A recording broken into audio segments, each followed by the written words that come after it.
This is the BGG Climbers Week for the week ending 8/25/2021. This list is put together every week by Michael Alexander, and there's a few interesting things this week. So let's get right into it. First, we'll look at the fallers. So it looks like Star Wars Imperial Assault continues its downward trend.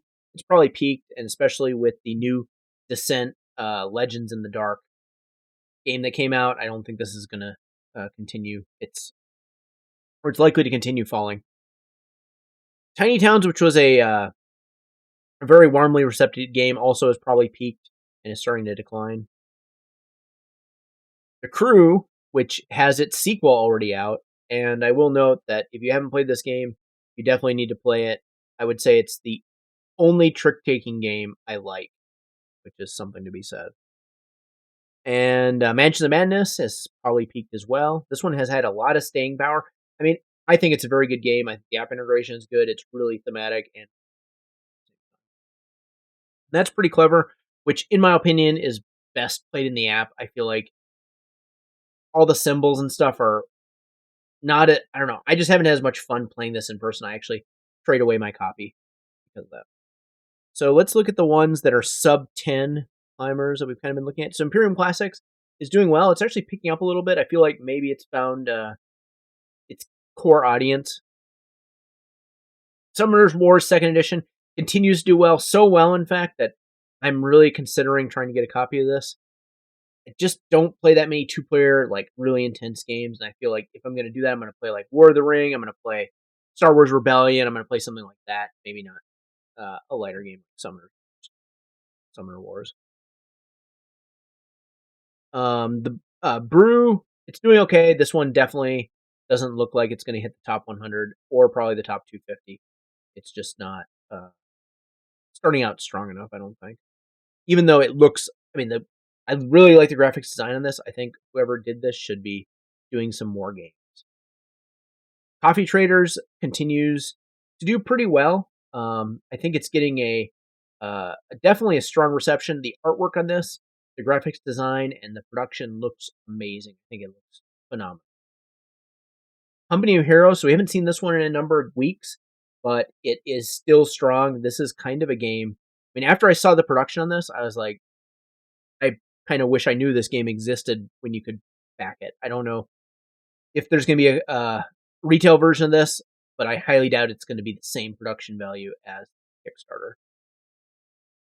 And Eclipse, second down for the Galaxy. So this is interesting. So this one finally jumped 5 spots in the last week to 64. So there must be a bunch of games clumped between 70 and 65, and it just blew past them with not too many ratings. So it doesn't look like there's been there's a reprint coming for this later this year. I think you can pre-order. So if you're looking for the game, it's a good time to pre-order it because it's probably going to sell out again pretty quick. Roll Camera got I think a good review from the Dice Tower. I think it's for a very specific group of people, and probably the people that back this game. And there may be a retail version at some point, but I think it's maybe a lighter cooperative game. And number 10, Imperium Legends. So this one is doing better than Imperium Classics. It's got the same mechanics. I suspect it's just due to the fact it's mythical, like mythical civilizations. So I'm excited to see this one. I might consider getting it if it continues to do well. Although the rules and stuff have kind of scared me off from getting another civilization game that is bogged down, I think, a little bit by the Number 9 is Terraforming Mars Ares Expedition. So this is doing well. It actually kind of picked up a little bit, especially since the Target fiasco. The Kickstarter Target pre-release. I think maybe the backers have gotten their games and started playing them. It seems to be a solid game. The artwork is pretty good.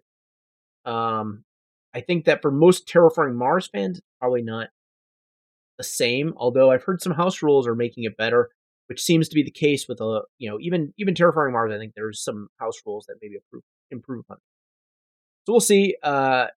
Since it has the Terraforming Mars name behind it, this one does have a chance, especially with the improvement in ratings recently. Number 8 is Alien: Fate of the Nostromo. It's not doing great for starting out, but we'll have to see. I mean, this is just coming out. It's I think it's going to be available in stores and stuff, and it's an Alien game. I think people are going to be interested in playing it. Just that. So that's number 8, Alien: Fate of the Nostromo. Number 7 is Regicide. So let's see what this one is. I don't think I've. Maybe we saw this a few weeks ago.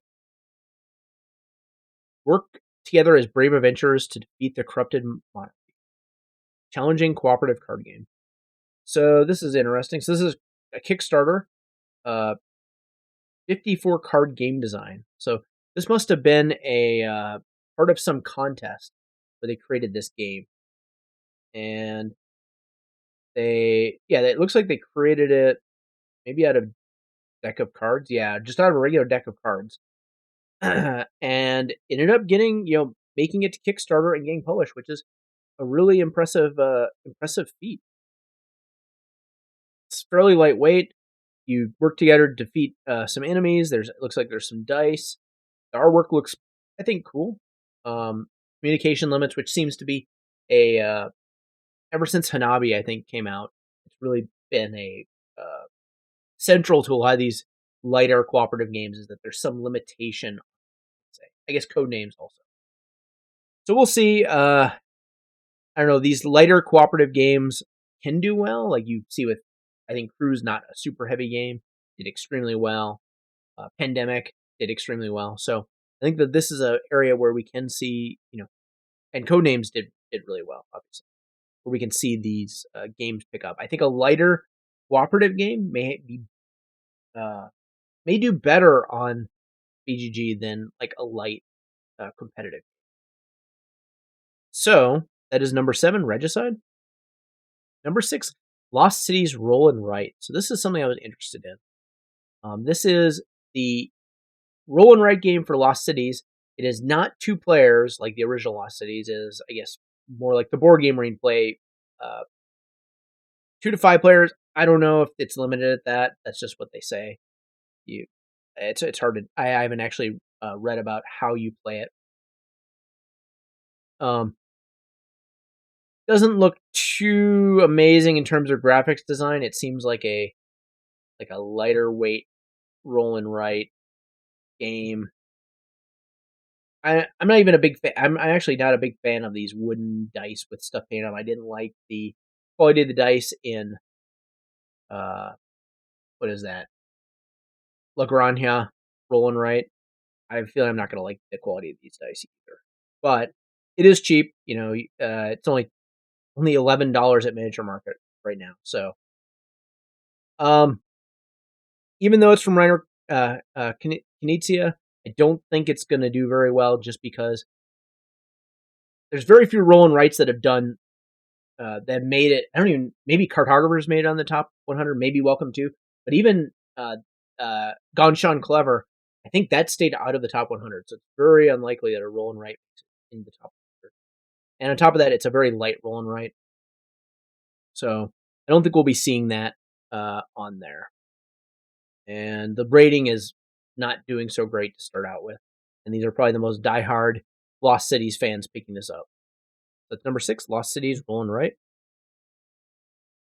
Number 5, Paper Dungeons, a dungeon scrawler game. So we looked at this one last week. It was doing, I think, pretty decent. But again, I think this runs into the same things that we talked about with Lost Cities Roll and Write. Very few roll and writes manage to make it in the top 100. It can be a great roll and write. It can be a great game. I like some roll and writes a lot, or have in the past. I still need to play Cartographers to come to think about it. But I really like Welcome to. I think that's a phenomenal roll and write. I like all the little expansions and the thematic stuff. Whereas a flip and write, but essentially the same thing. So we'll see. This probably, like I said, isn't going to be in the top 100, but it does look to be doing pretty well, and it looks like an interesting game. That's number 5, Paper Dungeons. Number 4, So Clover. So this one, I don't even know. Try to figure out each other's clues to win the game. So let's see here. It's a cooperative word association game. Play as a team to get the highest score. This is super lightweight. 1, I guess. It's as low lightweight as you can get. Interesting. So you're going to write on these things, apparently in German. But I'm sure there's the English version, so Clover. Link them all. I don't know. I'm a fan of code names. I like code names. I think it's a really unique game. I'm not a huge fan of a lot of party games though, and I would say Codename's borderline between party and not party. I would say like Wavelength and what's that other one? Just One. I might be more associate or more interested in playing, but it looks okay. I mean, it's lightweight. Maybe I think a lot of people will have fun with this. I think for association games are really for a lot of people. So that's So Clover. We most likely won't be seeing this top 100. Probably not even the top 250, just because of the type of game it is. Number 3 is Cascadia. So this one seems to be taking off. It looks really good. It's got outdoor theme, which seems to be very popular with animals and stuff now. And it's getting solid above 8 scores, which is really good when you're getting to the 1,000 ratings. So I think this game has a good chance at getting in the top 100. We'll give it a few more weeks, but it seems to be doing extremely well. It's already above 1,000 in rank, and I think it'll have more availability than some of these games that we waited for a while to get into the top 100, like Eclipse. That's number 3, Cascadia. Number 2, Ankh. So this game, the backers must be getting it. It's eventually, I think, going to come to retail. I kind of regret. Yeah, I'm not the biggest fan of Rising Sun, but I kind of regret not getting it just for the miniatures. This game, I don't have that regret about. I probably won't get it just because I think if I'm going to play an Eric Lang game, I'm going to play Blood Rage. I think that's the most pure Eric Lang awesomeness that there is. It's a phenomenal design, and I'm really looking forward to the next expansion. I feel like the first expansion, I think, outside of Kickstarter. I'm really looking forward to getting it and seeing what changes he makes to the game. So that's Ankh. I do think this has a decent chance of getting in the top 100. We'll have to see. Rising Sun definitely did, I think, for some period of time. And Blood Rage, I think, is still up there. That's number 2, Ankh. And number 1, again, is Descent Legends in the Dark. So this one has actually gotten some mediocre reviews, I would say, in a lot of places. I think mostly due to its price. Maybe due to some of I think it has 3D terrain, which I think people feel like are somewhat gimmicky. But it's very clear that the people that are buying it are enjoying it. And I think maybe these ratings at the beginning were more related to the high price point compared to previous Descents. So, I mean, that's good. I think it's updated take at a higher price point, maybe to compete against these other big dungeon crawlers that came out, like Gloomhaven and Legends of Duragor, Midara. Just a lot out there with dungeon crawlers. I think I would say it's a relatively straightforward game, I think, to design, because most of them are cooperative. Most of them are, you're playing against the game, and you can tune the difficulty level. So you can change the difficulty level with these games, and you can make them harder or easier depending on how you're doing to have a fun cooperative experience where it's just the right amount of challenge. I think that's really where it gets down to. And plus, everyone loves dungeon crawlers. I mean, look at Diablo, classic real-time dungeon crawler. Everyone loves the Diablo games. It's one of the best-selling computer games ever, and I think that translates really well into the same sort of stuff. So there you have it. That is the BGG Climbers for the week ending 8/25/2021. If you enjoyed this video, please like and please subscribe, and take a look at our other videos. Thank you.